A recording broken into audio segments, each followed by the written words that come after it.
రీతు వర్మ, సూర్య వశిష్ఠ, శివ కందుకూరి ప్రధానమైన పాత్రల్ని పోషించిన web series Devika and Danny. Kishore దర్శకత్వం వహించిన ఈ సిరీస్ ఈ రోజు నుంచి జియో హాట్‌స్టార్ లో స్ట్రీమింగ్ అవుతుంది. ఇంతకీ ఈ సిరీస్ ఎలా ఉందో తెలుసుకుందాం. కథ విషయానికొస్తే దేవిక అంటే రీతు వర్మ సంప్రదాయబద్ధమైన కుటుంబానికి చెందిన యువతి.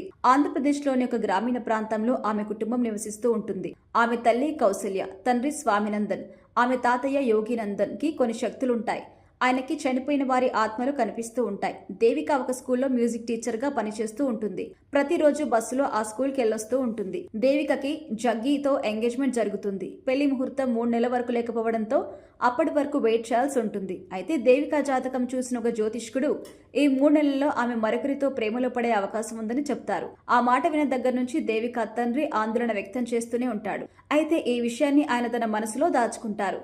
ఒక రోజున ఆమె దగ్గరికి డానీ వచ్చి పరిచయం చేసుకుంటాడు. తాను చూస్తున్నది అతని ఆత్మ అని, అతను చనిపోయి కొంతకాలమైందని తెలుసుకుని దేవిక షాక్ అవుతుంది. తన వల్ల గాయత్రి కుటుంబానికి అన్యాయం జరిగిందని, ఆ తప్పును సరిదిద్దుకోవడానికి గాను తనకి సహకరించమని డానీ ఆత్మ కోరుతుంది. గాయత్రి ఎవరు? ఆమెకి డానీ చేసిన అన్యాయం ఎలాంటిది? జగ్గితో ఎంగేజ్మెంట్ చేసుకున్న దేవిక నిజంగానే వేరొకరితో లవ్ లో పడుతుందా అనే అంశాలు కలుపుకుంటూ ఈ కథ ముందుకెళ్తుంది. విశ్లేషణ విషయానికొస్తే రీతు వర్మ ఇంతవరకు చేసిన సినిమాలు, పాత్రల కారణంగా ఫ్యామిలీ ఆడియన్స్ లో మంచి క్రేజ్ ఉంది.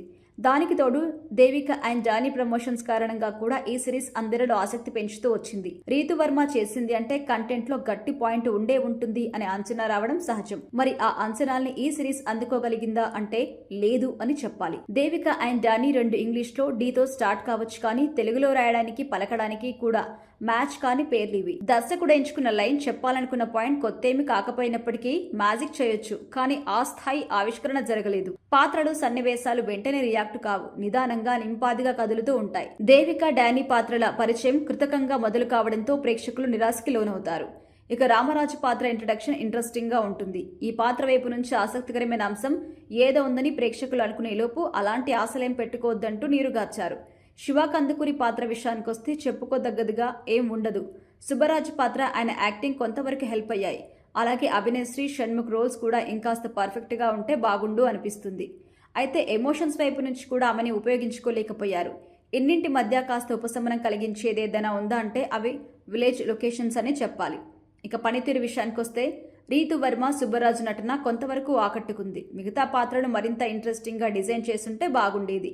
వెంకటేష్, దిలీప్ కెమెరా పనితనం, జై క్రిష్ నేపథ్య సంగీతం పర్వాలేదు అనిపిస్తుంది. ఫైనల్ గా చెప్పాలంటే ట్రైలర్ తో అందరిలో ఆసక్తిని పెంచుతూ వచ్చిన ఈ సిరీస్ నిదానంగా సాగే కథాకథనాలతో రొటీన్ కంటెంట్ కి ప్రేక్షకుల ముందుకు తీసుకొచ్చింది.